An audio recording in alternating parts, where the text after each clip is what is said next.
Hello student, स्वागत है आप सभी का आपके अपने चैनल गॉड क्लासेस पर। गॉड क्लासेस यानी मैथ्स भी एंड मस्ती भी।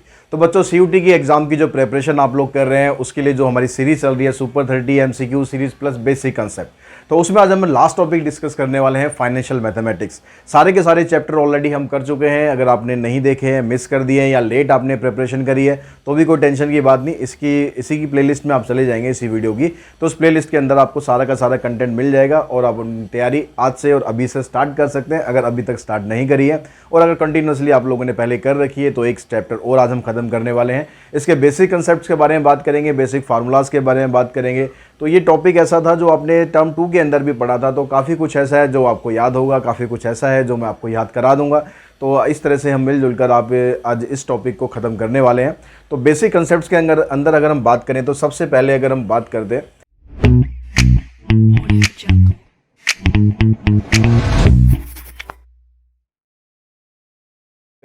दें तो आपका जो सिलेबस है उस सिलेबस के अंदर सारा का सारा जो सीबीएसई एग्जाम में आपने पढ़ा था टर्म 2 में, सारा का सारा नहीं है। उसमें से आपको नॉमिनल रेट ऑफ रिटर्न और इफेक्टिव रेट ऑफ रिटर्न और इसके अलावा CAGR ये टॉपिक आपको नहीं करने हैं। बाकी जो टॉपिक्स हैं वो आपको करने हैं यहाँ पर फाइनेंशियल मैथमेटिक्स में। तो सबसे पहला टॉपिक आता है हमारे पास परपेचुटी। ठीक है, परपेचुटी के मामले में आपको पता ही है कि परपेचुटी होती क्या है, कि एक ऐसी रेगुलर पेमेंट जो कंटिन्यूसली चलती रहती है, कभी ख़त्म नहीं होती है। ठीक है, इसका एंड कभी नहीं होता, इसलिए परपेचुटी में आप कभी भी फ्यूचर वैल्यू फाइंड नहीं कर सकते हो। ठीक है, in the perpetuity you can not find the future value of perpetuity. अब बात रही प्रेजेंट वैल्यू ऑफ परपेचुटी की, वो हम कैसे यहाँ पर फाइंड कर सकते हैं। तो उसके लिए यहाँ पर दो फार्मूले हैं। दो फार्मूले इसलिए हैं क्योंकि दो अलग अलग टाइप की परपेचुटी होती है। अगर हम पहली परपेचुटी की बात करें टाइप 1, जिसमें पेमेंट जो होती है वो पेमेंट टर्म के लास्ट में होती है। जब पेमेंट टर्म कंप्लीट हो जाता है उसके लास्ट में पेमेंट होती है, उसको हम बोलते हैं परपेचुटी ऑफ टाइप 1। तो उसके अंदर जो फार्मूला क्या होता है परपेचुटी में प्रेजेंट वैल्यू का, present value equals to R upon में I। आर मतलब यहाँ पर जो परपेचुटी है उसके बारे में बात कर रहा है, जो रेगुलर पेमेंट हम पे करते हैं वो R हो गया, और I उसका ऊपर जो आपको इंटरेस्ट लगना है। ठीक है, अगर यहाँ पर सेकंड टाइप ऑफ परपेचुटी आ जाए, इसका मतलब क्या है कि पेमेंट जो होती है आपकी बिगिनिंग में होगी। जो भी पेमेंट टर्म है उसकी पेमेंट आपने बिगिनिंग में आपको मिलेगी या आपको देनी है, जो भी सिचुएशन होगी उसके अकॉर्डिंग। तो उसके अंदर प्रेजेंट वैल्यू आएगी R प्लस में R अपॉन I। ठीक है, परपेचुटी में आपको पता कैसे चलेगा भाई, ये परपेचुटी की क्वेश्चन है। एक तो सबसे मेन चीज़ है कि भाई इसमें कभी भी एंड नहीं होगा। कि मान लो आप कुछ पैसा इकट्ठा करके आज बैंक में सेव करना चाहते हो, ताकि आपसे 10 साल बाद आप अपने जो आगे अपने बुढ़ापे के लिए कह सकते हो, अपने बुढ़ापे के लिए आपको लगातार वहाँ पे एक पेंशन मिलती रहे जब तक आप जिंदा हो। तो एक तरह से आप वहाँ पर परपेचुटी के लिए इंतज़ाम कर रहे हो। तो आज आप उसमें कितना पैसा डालोगे ये अगर आपको निकालना है तो आपको यहाँ पर प्रेजेंट वैल्यू निकालनी है। अब वहाँ पर आप कैसे चाहते हो परपेचुटी, जो टर्म है उसकी स्टार्टिंग में मिल जाए तो इसका मतलब ये परपेचुटी होगी, और टर्म के एंड में मिले तो इसका मतलब ये परपेचुटी हो गई। तो जैसे आपकी रिक्वायरमेंट है आप उसी हिसाब से अपने उसका आगे रिटायरमेंट का प्लान कर सकते हैं। इस तरह के और भी अलग अलग क्वेश्चंस आप देखोगे इसमें परपेचुटी के क्वेश्चंस। तो ये दो फार्मूले उसके अंदर हमें अप्लाई करने हैं। उसके बाद नेक्स्ट टॉपिक आता है हमारे पास सिंकिंग फंड। तो सिंकिंग फंड भी एक टाइप की सेविंग होती है, लेकिन ये लिमिटेड टाइम के लिए होती है और एक स्पेसिफिक पर्पस के लिए होती है। ठीक है, इसमें ऐसा नहीं है कि आप बिना किसी पर्पस के आप उसको करोगे, यहाँ पर कोई स्पेसिफिक पर्पस होना चाहिए। ठीक है, अब जब हम सिंकिंग फंड क्रिएट करते हैं तो सिंकिंग फंड क्रिएट करने के लिए हमारे पास हमेशा एक स्पेसिफिक पर्पस होता है। हमें पता होना चाहिए कि हम किस चीज़ के लिए फ़ंड इकट्ठा कर रहे हैं। मान लो मुझे अपने बच्चे की एजुकेशन के लिए कुछ पैसा इकट्ठा करना है। एजुकेशन बहुत महंगी हो चुकी है आज के टाइम में, तो अगर उसे कुछ अच्छा आगे एजुकेशन लेनी है तो काफ़ी पैसा लगता है। तो वो पैसा इकट्ठा करने के लिए मेरे पास एकदम नहीं है भैया, मिडिल क्लास आदमी है, पैसा इतना कहाँ से आएगा एकदम से। तो उसके लिए हम कुछ अमाउंट धीरे धीरे आज से इकट्ठा करना स्टार्ट करते हैं, ताकि आज से 5-10 साल बाद कि जब हम बच्चे की एजुकेशन के लिए जाएं तो हमें ऐसा ना लगे कि भाई हमारे पास पैसा नहीं है। तो उसके लिए हम आज से पैसा इकट्ठा करना स्टार्ट करते हैं। और मुझे पता है कि मुझे 10 साल तक पैसा इकट्ठा करना है, तो वहाँ पर टर्म फिक्स हो गई और किस पर्पज़ के लिए इकट्ठा करना है वो स्पेसिफिक पीरियड हो गया। ठीक है, या कोई फर्म है, कोई कंपनी है, वो चाहती है कि भाई आज से 5 साल बाद अपनी मशीनरी को रिप्लेस कर दे। नई मशीनरी आएगी तो नई मशीनरी की जो कॉस्ट है उसको देखते हुए एक सिंकिंग फंड क्रिएट कर देती है, जो उसका प्रॉफिट होता है उसमें से सिंकिंग फंड क्रिएट करती है, ताकि धीरे धीरे करके वो पैसा इकट्ठा होता रहे। तो इसका जो फार्मूला होता है सिंकिंग फंड का, दो फार्मूले यहाँ पर लिखे हुए हैं। अगर आपको इस तरह की वैल्यूज़ दे रखी हो, ये वैल्यू आपको मिलेगी।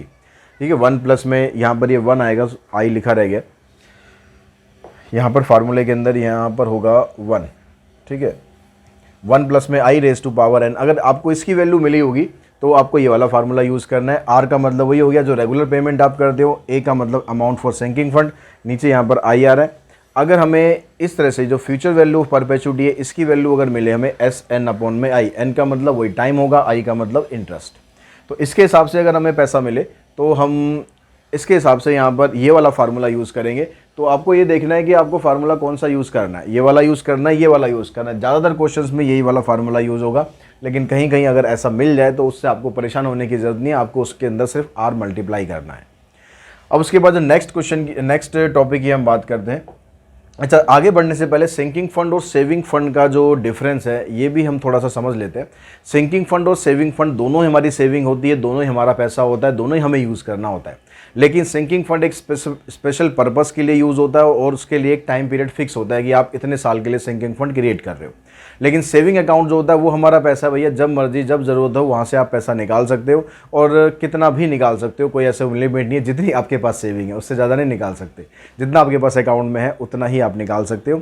लेकिन किसी भी पर्पज़ के लिए निकाल सकते हो और कभी भी निकाल सकते हो, उसमें कोई बाउंडेशन नहीं होती है। इसमें बाउंडेशन होती है, ये फंड आपको एक स्पेशल टाइम के लिए होता है और स्पेशल पर्पज़ के लिए होता है। उसके बाद नेक्स्ट अगर हम बात करें, नेक्स्ट टॉपिक है हमारा बॉन्ड।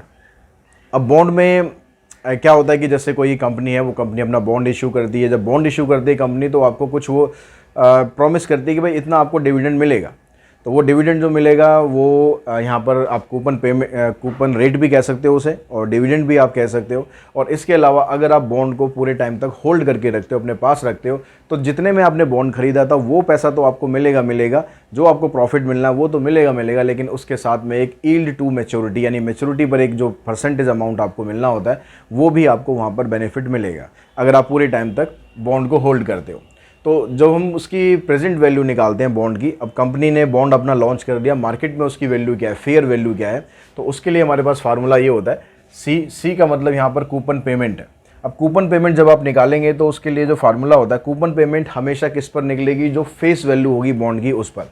तो कूपन पेमेंट का जो फार्मूला है फेस वैल्यू इनटू में कूपन रेट, जो भी कंपनी यहाँ पर डिविडेंड पे कर रही है, जो कूपन रेट पे कर रही है, उससे आपको उसको मल्टीप्लाई करके सी की वैल्यू निकालनी है। 1 प्लस में i raise to power minus n divided by i, और प्लस में F 1 plus i raise to power minus n. बस इसमें आपको ये ध्यान रखना, ये जो एफ यहाँ पर लिखा है, इस एफ का मतलब फेस वैल्यू नहीं है, इस एफ का मतलब है कि यहाँ पर जो मेच्योरिटी अमाउंट है वो है। ज़्यादातर क्वेश्चंस में तो ऐसा ही होता है कि जो मेच्योरिटी अमाउंट होता है वो पार वैल्यू पर होता है, पार वैल्यू मतलब फेस वैल्यू पर ही होता है। लेकिन अगर कुछ डिफरेंस दिया जाए, अगर 2000 का बॉन्ड है, मान लो 2100 पर वो मैच्योर हो रहा है, तो आपको एफ़ की जगह 2100 रखना है, 2000 नहीं रखना है। तो अब किसी बुक में यहाँ पर एफ़ लिखा होता है, किसी में यहाँ सी लिखा होता है, तो आपको अल्फ़ाबेट्स से प्रॉब्लम नहीं है कि भाई यहाँ पर एफ़ लिखा है या सी लिखा है। आपको ये ध्यान रखना है कि अब यहाँ पर जो लिखा गया अल्फ़ाबेट है उसका मतलब क्या है, यहाँ पर जो अल्फ़ाबेट लिखा है उसका मतलब क्या है।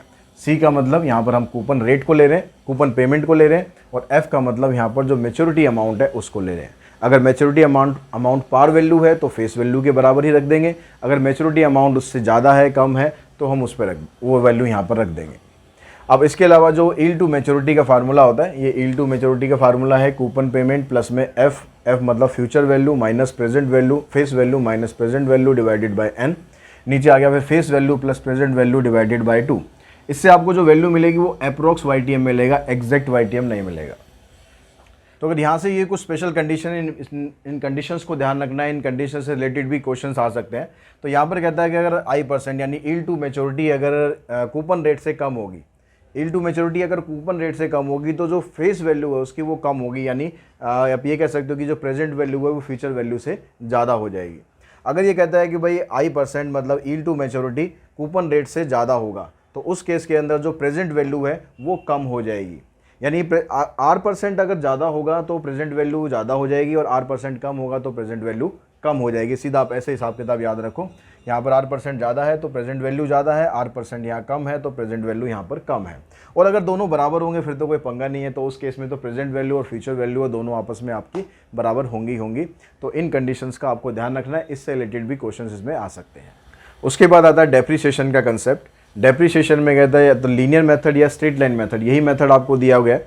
इस मेथड के अंदर जो डेप्रीशिएशन अमाउंट होता है इसकी वैल्यू निकालने के लिए C माइनस एस अपॉन में एन। सी का मतलब है यहाँ पर ओरिजिनल अमाउंट और ओरिजिनल कॉस्ट, और एस का मतलब है यहाँ पर सैल्वेज वैल्यू या स्क्रैप वैल्यू, और एन का मतलब है नंबर ऑफ़ यूज़फुल लाइफ। तो यहाँ पर ये फार्मूला लगाकर आप डेप्रिसिएशन वैल्यू निकाल सकते हो। अगर आप depreciation in term of percentage निकालना है तो उसके लिए क्या करना है, आपको जो डेप्रिशिएटेड वैल्यू है वो ऊपर रखनी है और उसको डिवाइड करना है किससे, जो आपकी ओरिजिनल कॉस्ट है उसमें से स्क्रैप वैल्यू माइनस कर देना। जो ओरिजिनल कॉस्ट है उसमें से स्क्रैप वैल्यू माइनस करके जो अमाउंट बचेगा वो अमाउंट आएगा नीचे, ऊपर डेप्रिसिएशन इनटू में 100, तो उससे आपके निकल जाएगा depreciation in term of percentage. ठीक है। नेक्स्ट जो टॉपिक है इसके अंदर, नेक्स्ट टॉपिक ईएमआई का टॉपिक है। इसमें ईएमआई जैसे हम कोई भी आजकल चीज़ लेते हैं, मोस्ट ऑफ द टाइम हम ईएमआई पर लेते हैं, एक मंथली इंस्टॉलमेंट बना लेते हैं, उससे हमें आसान पड़ता है कि उस पेमेंट को पे करने में। अब यहाँ पर ईएमआई जब हम पे करते हैं तो ईएमआई पे करने के लिए हमारे पास दो तरीके होते हैं, एक होता है फ्लैट रेट मेथड और एक होता है रिड्यूसिंग बैलेंस मेथड। जो फ्लैट रेट मेथड होता है कैलकुलेशन आसान होती है, लेकिन एज ए कंज्यूमर वो जो मेथड है रिड्यूसिंग बैलेंस मेथड, ये हमें आसान पड़ता है, मतलब आसान कैलकुलेशन में नहीं, आसान हमें पड़ता है कि किस्तें देने में हमारी जो किस्तें यहाँ पर कम हो जाती हैं बजाय इसके। अगर आप फ्लैट रेट मेथड से दोगे तो फ्लैट रेट मेथड से आपको हमेशा ज़्यादा अमाउंट देना पड़ेगा बजाय रिड्यूसिंग बैलेंस मेथड के। ठीक है। तो ईएमआई मेथड जो होता है इसमें फ्लैट रेट में सबसे पहले आपको क्या करना है, ईएमआई निकालने के प्रिंसिपल आपको दे ही रखा होगा कितने पर आपको लोन लेना है, इंटरेस्ट जो भी इंटरेस्ट उस पर काउंट होगा और डिवाइडेड बाय कितने टाइम के लिए आपने ईएमआई बनवानी है, उससे आप डिवाइड कर देंगे तो आपकी ईएमआई निकल जाएगी। रिड्यूसिंग बैलेंस मेथड में यहाँ पर 3 फार्मूले लिखे हुए हैं, इन तीनों फार्मूले हमने पढ़े हुए हैं। ये एमएल अग्रवाल की जो बुक थी उसमें फार्मूला था, ये आर डी शर्मा की बुक में फार्मूला था, ये सीबीएसई हैंडबुक के फार्मूला था। तो आपको कौन सा फार्मूला यूज़ करना है, याद आपको तीनों कर लेना है, तीनों इसी के फार्मूले। ठीक है। ऐसा भी क्वेश्चन आ सकता है कि भाई तीनों फार्मूले लिख दिए और एक चौथा ऑप्शन दे दिया कुछ और, तो उसमें से पूछ लिया कि भाई इनमें से कौन सा ईएमआई का फार्मूला नहीं है। ठीक है, ऐसा भी हो सकता है ना क्वेश्चन। तो आपको ये तीनों फार्मूले पे टिक नहीं करना है क्योंकि ये तीनों ईएमआई के फार्मूले हैं। यहाँ पर क्या आपको कौन सा यूज़ करना है, यहाँ पर देखो जो 1 + i की पावर है यहाँ पर पॉजिटिव एन है, यहाँ भी पॉजिटिव एन है। तो अगर i की पावर जो n होता है अगर वो पॉजिटिव दे रखा है तो ये फार्मूला यूज़ करो, n अगर नेगेटिव दिया हुआ था तो ये वाला फार्मूला यूज़ करो, और अगर प्रेजेंट वैल्यू ऑफ अमाउंट दे रखा है तो फिर ये वाला फार्मूला यूज़ करो। ठीक है। तीनों अलग अलग फार्मूले हैं, तीनों सिचुएशन के अकॉर्डिंग आप इसको यूज़ कर सकते हो, जो फार्मूला क्वेश्चन के हिसाब से आपको ठीक लगता है। नेक्स्ट आता है फिर उसके अंदर कि टोटल इंटरेस्ट आप कितना पे कर रहे हो। आपने ईएमआई बनवा ली, आपने लोन ले लिया, आप उसमें कितना इंटरेस्ट दे रहे हो, कितना एक्स्ट्रा पैसा दे रहे हो, वो निकालने के लिए क्या करना है आपको, ईएमआई को नंबर ऑफ ईएमआई से मल्टीप्लाई करो कि आप कितनी ईएमआई ले रहे हो, और उसमें से प्रिंसिपल अमाउंट को माइनस कर दो, या लोन अमाउंट जो हम कह सकते हैं उसको आप माइनस करोगे तो उससे क्या निकल जाएगा कि आपने कितना पैसा एक्स्ट्रा दिया हुआ है as a interest. Amortisation of loan, amortisation of loan का मतलब क्या है कि loan is said to be amortise if each instalment is use to pay interest and part of the principal. जब हम ईएमआई पे करते हैं उस ईएमआई के अंदर इंटरेस्ट और प्रिंसिपल दोनों होता है, इंटरेस्ट और प्रिंसिपल दोनों अगर होता है तो उसको हम बोलते हैं एमोर्टाइजेशन ऑफ लोन। तो इसका भी क्वेश्चन हो सकता है। तो ये सारे फार्मूलाज हैं, ये सारे कंसेप्ट हैं, इसके अलावा फाइनेंशियल मैथमेटिक्स में और ज़्यादा कुछ नहीं है। फार्मूलाज अच्छी तरह याद कर लो, रिवाइज कर लो। अगली जो वीडियो होगी उसके अंदर इसके एमसीक्यूज़ डिस्कस करेंगे कि कौन क्या क्या इसके अंदर एमसीक्यूज़ आ सकते हैं, कुछ थ्योरी एमसीक्यूज़ होंगे, कुछ प्रैक्टिकल एमसीक्यूज़ होंगे, तो वो सारे अगली वीडियो में हम डिस्कस करेंगे। आज की इस वीडियो में इतना ही। Thanks to all of you.